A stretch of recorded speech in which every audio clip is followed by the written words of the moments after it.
2024 లేదా 25లో డిగ్రీ లేదా బీటెక్ చదివారా? సాఫ్ట్‌వేర్ జాబ్ కోసం ఎదురు చూస్తున్నారా? అయితే కోడ్ జ్ఞాన్ 100 డేస్ కోర్సులో చేరండి, జాబ్ సాధించండి. నమస్తే, వెల్కమ్ టు సుమన్ టీవీ. నేను మీ యాంకర్ శ్రీ. రైట్ ను మనతో పాటు ఉన్నారు జగదీష్ గారు, business coach and entrepreneurship skill development ప్రోగ్రామ్కి సంబంధించి సిరీస్ ఆఫ్ ఎపిసోడ్లో ఈరోజు ఈ 6th ఎపిసోడ్లో మనకి చాలామంది అనుకుంటారు మంచి ఐడియా ఉంది నా దగ్గర, నెక్స్ట్ బిజినెస్ స్టార్ట్ చేద్దాము అని. కానీ ఐడియా ఒకటే ఉంటే సరిపోదు, దానికి తగ్గట్టుగా ప్లానింగ్ కూడా అవసరము అని చెప్తూ ఉన్నారు. మరి బిజినెస్ స్టార్ట్ చేసేటప్పుడు ఐడియాతో పాటు ప్లానింగ్ ఏ విధంగా చేసుకోవాలి అన్న దాని మీద మనకి క్లారిటీ ఇవ్వడానికి జగదీష్ గారు ఉన్నారు. అడిగి తెలుసుకునే ప్రయత్నం చేద్దాం. నమస్కారం సార్. నమస్కారం అమ్మ. సార్, మీరు అన్నట్టుగానే మరి చాలా మందికి మంచి మంచి ఐడియాలు వస్తూ ఉంటాయి. అంటారు కూడా ఒక ఐడియా చాలు జీవితాన్ని మార్చడానికి. మరి ఐడియా ఒకటి సరిపోదు, బిజినెస్ ప్లానింగ్ కూడా అవసరం అంటారా? చాలా అంటే చాలా అవసరం. మన ఎపిసోడ్లో ఇది చాలా చాలా కీలకం. ప్రతిదీ ముఖ్యమే, ఇది చాలా ముఖ్యం. చాలా అంటే చాలా ముఖ్యం. ఒక 1 crore పెట్టి చేద్దాం అనుకున్నారనుకో, వాళ్ళ ఇంట్లో పేరెంట్స్నో ఎవరినో అడగాలనుకో, సపోజ్ వాళ్ళకి ఏదన్నా ఎలా చేస్తామని అడిగితే ఒక స్పష్టత ఇవ్వాలి కదా. వెర్బల్గా ఎక్స్ప్లెయిన్ చేస్తున్నారనుకో, వెర్బల్గా ఎక్స్ప్లెయిన్ చేస్తే వాళ్ళకి అర్థం కాదు కదా. నేను ఇలా చేద్దాం అనుకుంటున్నా, అలా చేద్దాం అనుకుంటున్నా, ఇలా చేద్దాం అనుకుంటున్నా, గాలిలో చెప్తా ఉన్నాను అనుకో. చాలా చోట్ల తిరుగుతూ ఉంటారు. చాలామంది నేను చూస్తూ ఉంటాను, మంచి ఐడియా ఉంటుంది, నేను ఇలా చేస్తా అలా చేస్తాను, చాలామంది దగ్గరికి వెళ్తూ ఉంటారు. ఎవరు వాళ్ళని కరెక్ట్ చేయరు.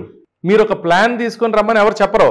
ఎందుకు చెప్పరంటే అసలు వాళ్ళకు కూడా తెలియదు. వీళ్ళు ఎవరినైతే కలుస్తున్నారో, చుట్టాలను కలవచ్చు, ఫ్రెండ్స్ని కలవచ్చు, ఎవరు బాబాయిని కలవచ్చు, ఇంకా పేరెంట్స్ని కలవచ్చు, ఎవరెవరో నైబర్స్ని కలవచ్చు, ఎవరెవరిని కలుస్తున్నారు. కానీ అంకుల్ నేను ఇలా చేస్తాను, నేను ఇలా తెస్తాను, నేను ఇలా నెలకి ఇలా 10,000 పీసులు సప్లై చేసిస్తే నాకు ఇంత డబ్బులు వచ్చేస్తాయి, ఇలా ఏదేదో చెప్తూ ఉంటారు. ఎంత పెట్టుబడి అవుతుందంటే ఒకసారి 10 లక్షలు అని చెప్తాడు, ఒకసారి 25 లక్షలు అని చెప్తాడు. ఇతనే డిఫరెంట్ పీపుల్కి చెప్పేటప్పుడు డిఫరెంట్ పద్ధతులు అవుతాయి. కొంతమంది ఎలా ఆలోచిస్తారంటే వాళ్ళ దగ్గరే డబ్బులు ఉన్నాయనుకో, సరే వేరే వాళ్ళకి చెప్పడానికైతే ప్రణాళిక అవసరం, కానీ నా దగ్గరే డబ్బులు ఉన్నాయనుకో, నేనే ఆర్డర్ ఇచ్చుకుంటా, మిషన్లు నేనే ఇచ్చేసుకుంటా, నేను దానికి కాగితాలు కలవెందుకు, నాకు మైండ్లో అంతా ఉంది కదా, నాకు ఎంత ఎంప్లాయీస్ ఎంతమంది కావాలో నాకు తెలుసు కదా, ఎంత శాలరీలు అవుతాయి నాకు తెలుసు కదా, ఏంటి తెలుసు కదా, 2 లక్షలు అవుతాయి, 2 లక్షలు రా మెటీరియల్ అవుతాయి, 2 లక్షలు ఇది అవుతాయి, మిషన్లు ఇంతే కదా 20 లక్షలు, దానికోసం పేపర్ వర్క్ ఇవన్నీ ఏంటి. నేను ఇక్కడ మోస్ట్ ఆఫ్ ద ఎంటర్‌ప్రెన్యూర్, నేను మన ఫెయిల్యూర్స్ ఎలా ఉంటాయి ఎంటర్‌ప్రెన్యూర్‌షిప్లో, బిజినెస్లో అనే దాని మీద మన ముందు ఎపిసోడ్స్లో మన డిస్కషన్ ఉంటుంది. బిగ్గెస్ట్ ఫెయిల్యూర్ కారణం సరైన ప్రణాళిక చేయకపోవటమే. దీనికి నేను ఒక ఎగ్జాంపుల్ నేను చెప్తాను. నేను ఒక ఇల్లుని మనం కన్స్ట్రక్షన్ చేసుకుందాం అనుకో, మనమే మన డబ్బులతో ప్లానింగ్ గీసుకోలేదు. నాకు ఎలా ఉండాలో తెలుసు. ఒక 2 bedroom హౌస్, కిటికీ ఎక్కడ ఉండాలి లేదా ఇంకోటి ఎట్లా ఉండాలో తెలుసు. నేనే మేస్త్రిని పెట్టి చేయించుకుంటా ఉన్నాను అనుకో, నేనేం చేయాల్సి వస్తుంది? ఎవ్రీ టైము మేస్త్రి దగ్గరికి వెళ్ళి ఇగో 10 feet పెట్టు, ఈరోజు ఇంత స్లాబ్ అయితే ఇంత థిక్నెస్ పెట్టు, మేస్త్రికి చెప్తా ఉండాలి. కిటికీ అక్కడ పెట్టు, ఇది ఈ డిస్టెన్స్ ఇక్కడ పెట్టు, ఇవన్నీ పెట్టు. ఎంత కష్టమో తెలుసా? మనమే దగ్గరుండి ఫుల్ టైం ఉన్నా కూడాను ప్రతి నిమిషం ఆ మేస్త్రి వెనకాల లేదు. సరే కాంట్రాక్టర్కి ఇచ్చామనుకో, కాంట్రాక్టర్కి ఇచ్చామని ఎలా చెప్పాలి? 4 కిటికీలు పెట్టమంటే మన ఉద్దేశం ఒక నార్త్ ఈస్ట్లో కిటికీ పెట్టమని, మూలకు పెట్టమని ఉద్దేశం అనుకో, ఆయన నార్త్ ఈస్ట్కి మధ్యలో పెడతాడు. మనం 10 feetని హైట్ పెట్టమన్నా అనుకో ఫ్లోరు, అతను బేస్మెంట్ నుంచి 10 feet తీసుకున్నాడు అనుకో, మనకు 6 feet వస్తుంది. 4 feet అయిపోయినాక 6 feet వస్తుంది కదా. ఇది మొత్తం రాడ్లు కట్ చేసేసిన తర్వాత అప్పుడు కనుక తెలిసిందనుకో ఎలా అవుతుంది?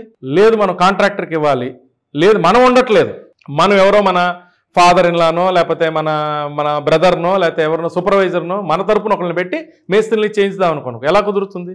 లేదు, ఒక ప్రొఫెషనల్ ఫర్మ్కి అప్పచెప్తున్నాం. మన ఇల్లు 1 కోటి రూపాయలు కాస్ట్, మన ల్యాండ్ మన దగ్గర ఉంది, ప్రొఫెషనల్ కాంట్రాక్టర్కి అప్పచెప్తున్నాం. కాంట్రాక్టర్కి ఏ విధంగా చేయాలి? సో దానికి ఏం చేస్తున్నారు? ఆర్కిటెక్చర్ ఉంటాడు, డ్రాయింగ్ ఇస్తాడు, ఎంత ఐరన్ వాడాలి, ఎంత ఇది వాడాలి, ఎంత సైజు వాడాలి, ఏ ఫ్లోర్లు వాడాలి, ఎన్ని ఫ్లోర్లు, ఎంత స్క్వేర్ ఫీటు, ఎంత స్క్వేర్ యార్డ్స్, ఎన్ని బాత్రూములు, ఎన్ని ఇది, ఎక్కడి నుంచి డిస్టెన్స్, ఇవన్నీ ఉంటేనే కదా ఆ బ్లూ ప్రింట్ని ఎవరికైనా ఇచ్చినప్పుడు వాళ్ళు డైరెక్ట్గా కట్టగలుగుతుంది. మరి ఒక ఇల్లు అది ఏమి మనకి మహా అయితే మనం దాన్ని రెంట్కి ఇస్తే మహా అయితే ఏదో 1 కోటి రూపాయలు ఇల్లు కడితే ఒక 20,000, 25,000, 30,000 రెంట్ ఇస్తుంది. అది తర్వాత మళ్ళీ అది కూలిపోద్ది. అది దానికి ఒక లైఫ్ స్పాన్ ఉంటుంది. అదేమి మనకి వ్యాపారాన్ని ఇవ్వదు, అది ఆస్తి అంతే. అలా ఒక ఇల్లు కట్టడానికి గురించే ఒక మంచి బ్లూ ప్రింట్ అవసరమైనప్పుడు, జీవితానికి బ్లూ ప్రింట్, ఒక వ్యాపారం చేద్దాం అనుకుంటున్నామంటే నీ జీవితానికి బ్లూ ప్రింట్, అది నీ జీవితాన్ని లక్ష్యం.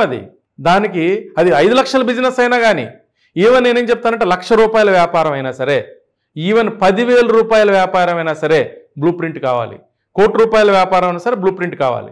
సో ఏముంటాయి ఈ బ్లూ ప్రింట్లో, ఏమేమి రిసోర్సెస్ కావాలి?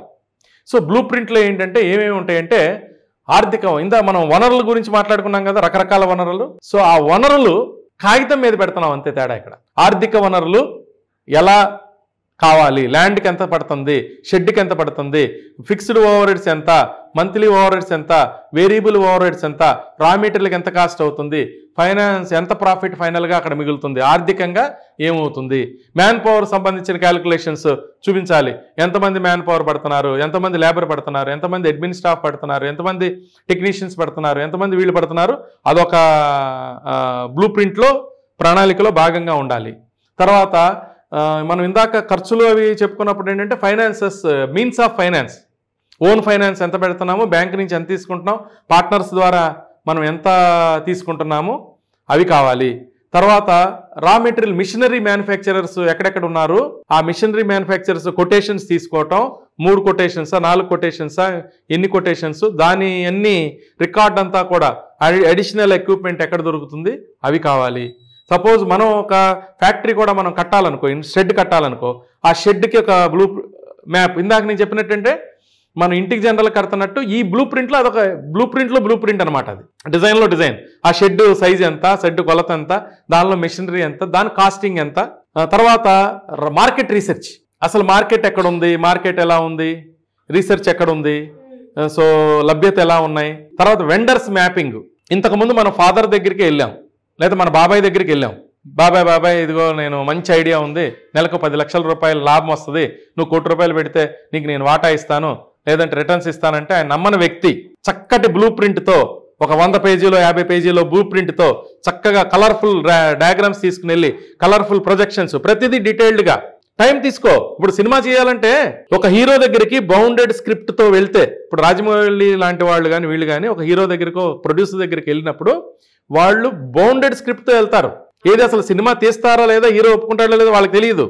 వాళ్ళు స్టోరీ రాశారు, డైలాగ్స్ రాస్తారు, స్క్రీన్ ప్లే రాస్తారు, ఎలా షార్ట్ తీస్తారు, ఎంత కాస్ట్ అవుతుంది. తేజ చిత్రం సినిమాకి ఆయన రామోజీరావు గారి దగ్గరికి అలాగే వెళ్ళాడంట. ఆయన తేజ గారు బౌండెడ్ స్క్రిప్ట్తో వెళ్ళి, ఇదిగో నేను ఇన్ని రోజుల్లో 30 రోజుల్లో సినిమా తీస్తాను సార్, 1 crore బడ్జెట్లో నేను ఇంత తీస్తానని చూపించగలిగితే ఈ గాట్ ద ఆపర్చునిటీ. అంటే నేను కన్స్ట్రక్షన్ ఎగ్జాంపుల్ ఇప్పుడు చెప్పాను, సినిమా ఇండస్ట్రీ ఎగ్జాంపుల్ చెప్పాను. సో ఏ ఇండస్ట్రీలో అయినా సరే ఆ అవకాశాలు మనకి ఉన్నాయి. కాబట్టి ఈ బ్లూ ప్రింట్ని తయారు చేసుకోవటం, ఒక ప్రణాళిక, అన్ని రకాల కలిపి ప్రణాళిక కనుక తయారు చేస్తే మనం ఎవరైనా, అది ఫైనాన్సర్స్ నమ్ముతారు. ఈవెన్ బ్లూ ప్రింట్ ఉంటే ఒక ఎంప్లాయ్ ఉంటాడు, సీనియర్ ఎంప్లాయ్, ఆయన మన కంపెనీ పెట్టింది నిలబడుద్దో తెలియనప్పుడు అతను రాడు కదా, మనం పెట్టిన యూనిట్ నిలబడుద్దు. అదే మనం బ్లూ ప్రింట్ చూపించామనుకో, వేరే చోట పనిచేస్తున్నాడు, ఇదిగో అమ్మా ఇలా ప్రొజెక్షన్స్ ఉన్నాయి, ఇలా ఉన్నాయని చూపించామనుకో, అతను ఇంట్రెస్ట్ చూపిస్తాడు కదా. అట్లాగే రా మెటీరియల్ సప్లై చేసేవాడు ఉంటాడు, కొత్త యూనిట్కి అతను భయపడతా ఉంటాడు కదా, క్రెడిట్ ఇవ్వాలంటే ఇవ్వలేకపోవచ్చు కదా. ఇప్పుడు మనం కరెక్ట్గా బ్లూ ప్రింట్ చూపిస్తే అతను కన్విన్స్ అవుతాడు కదా. అంటే మ్యాన్ పవర్ కన్విన్స్ అవుతుంది, రా మెటీరియల్ సప్లయర్ కన్విన్స్ అవుతాడు, ఫైనాన్సర్ కన్విన్స్ అవుతాడు, పార్ట్నర్స్ కన్విన్స్ అవుతారు. మరి ప్రతి బిజినెస్ కి ఈ బిజినెస్ ప్లానింగ్ అనేది డిఫరెంట్ ఉంటుందా, లేదంటే సేమ్ ఉంటుందా? లేదు, సేమ్ ఉండదమ్మా. అంటే స్ట్రక్చర్ సేమ్ ఉంటుంది. ఉపోద్ఘాతం, summary, executive summary, first total business సంబంధించిన ఎగ్జిక్యూటివ్ సమ్మరీ, తర్వాత అబౌట్ అస్, అంటే ఎవరైతే ప్రమోటర్స్ ఉన్నారో, డైరెక్టర్స్ ఉన్నారో వాళ్ళ యొక్క టోటల్ ప్రొఫైల్ కావాలి, వాళ్ళ అనుభవం ఏంటి, వాళ్ళ ఎక్స్పీరియన్స్ ఏంటి, వాళ్ళ టోటల్ ప్రతి వ్యక్తిది అనుభవం దానిలో సమ్మరీ ఉంటుంది, ఎగ్జిక్యూటివ్ సమ్మరీలో భాగంగా ఉంటుంది.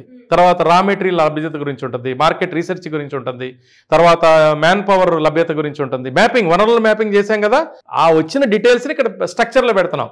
తర్వాత మిషనరీ కొటేషన్స్ ఉంటాయి, డిఫరెంట్ బిజినెస్కి ఇప్పుడు 10 ఉంటాయి అప్రాక్సిమేట్లీ. బిజినెస్ టు బిజినెస్ ఏంటంటే ఒక 2-3 యాడ్ అవుతాయి, 2-3 రిమూవ్ అవుతాయి. తర్వాత internal information business to business వేరే. ఇప్పుడు ఫుడ్ ప్రాసెసింగ్ యూనిట్కి పెట్టే సబ్జెక్ట్కి వేరు, ఒక ప్లాస్టిక్ యూనిట్కి పెట్టే సబ్జెక్ట్ లోపల వేరే ఉంటాయి. ప్రైమరీ ఎజెండా ఒకటే ఉంటుంది, లోపల ఇంటర్నల్ ఆ స్ట్రక్చర్ వేరు. ఈ 4-5 ఏళ్ల బ్యాలెన్స్ షీట్లు వేస్తాం, ప్రొజెక్షన్స్ వేస్తాం, ఇయర్లీ ఎంత ప్రాఫిట్లోకి వస్తుంది, మనం రిటర్న్ ఆన్ ఇన్వెస్ట్మెంట్ 1 కోటి రూపాయలు పెడితే మనం ఫస్ట్ ఇయర్లో మనం ఎంత రిటర్న్ ఆన్ ఇన్వెస్ట్మెంట్ తీసుకుంటున్నాం, సెకండ్ ఇయర్లో ఎంత తీసుకుంటున్నాం, మంచి ప్రాఫిట్లోకి ఎప్పుడు వెళ్తున్నాం, ఆ మంచి పీక్ ప్రాఫిట్ స్టేజ్ అందులో మనం చూపించాలన్నమాట. ఎలా సార్ ఇంకా ఎవరికైనా కూడా దీనికి సంబంధించి మిమ్మల్ని అప్రోచ్ అయ్యి గైడెన్స్ తీసుకోవాలి అంటే ఎలా అప్రోచ్ అవ్వాలి అంటారు? ఇప్పుడు ఈ ఏదైతే స్క్రోలింగ్ అవుతుందమ్మా దానిలో 11 to 5 o'clock మనకి కనుక ఫోన్ చేయగలిగితే, సో ఫోన్ కాల్ కానీ ఆన్లైన్ ద్వారా కానీ లేకపోతే ఆఫ్లైన్లో కలవటానికి కానీ అపాయింట్మెంట్స్ ఇవ్వడం జరుగుతుంది. సో వెరీ నామినల్ ఫీజెస్ ఉంటాయి, చాలా నామినల్ ఫీజెస్, చాలా అంటే చాలా నామినల్గా ఉంటుందన్నమాట. మన మెయిన్ పాయింట్ ఆఫ్ ఏంటంటే సుమన్ టీవీ ఉద్దేశం కానీ బ్రాండ్ నెక్స్ట్ సొల్యూషన్స్ పరంగా నా ఉద్దేశం కానీ ఓ మంచి గైడెన్స్ ఇవ్వాలి, కస్టమర్స్కిను అసోసియేట్స్కి ఒక మంచి లాభం చేయాలి, వాళ్ళకు ఒక ఎంటర్ప్రీనియర్ ఎస్పెషల్లీ బడ్డింగ్ ఎంటర్ప్రీనియర్స్కి ఉమెన్ ఎంటర్ప్రీనియర్స్కి లాభం జరగాలనే ఆలోచనతోనే మనం వెళ్తున్నాం. అట్లాగే తొందరలోనే మనవి ఆన్లైన్ సెషన్స్ కూడా మనం స్టార్ట్ చేయబోతున్నాం. అట్లాగే మనం ఆఫ్లైన్ కూడాను ఒక 1 day 2 day వర్క్షాప్స్ కూడా ఉంటుంది. సో మన వీడియోస్ రెగ్యులర్గా కనుక చూస్తూ ఉంటే ఆ ఇన్ఫర్మేషన్ కూడాను అతి తొందరలో మనం డిక్లేర్ చేయడం జరుగుతుంది. సో అప్ టు డేట్ ఉండండి, మా దగ్గరికి టచ్లో ఉండండి, చక్కగా మీరు లాభం పొందండి. Thank you sir, thank you so much. Thank you అమ్మా, థ్యాంక్ యూ. సుమన్ టీవీలో మీ పర్సనల్ అండ్ బిజినెస్ ప్రమోషన్స్ కోసం కింది నెంబర్కి కాంటాక్ట్ చేయండి.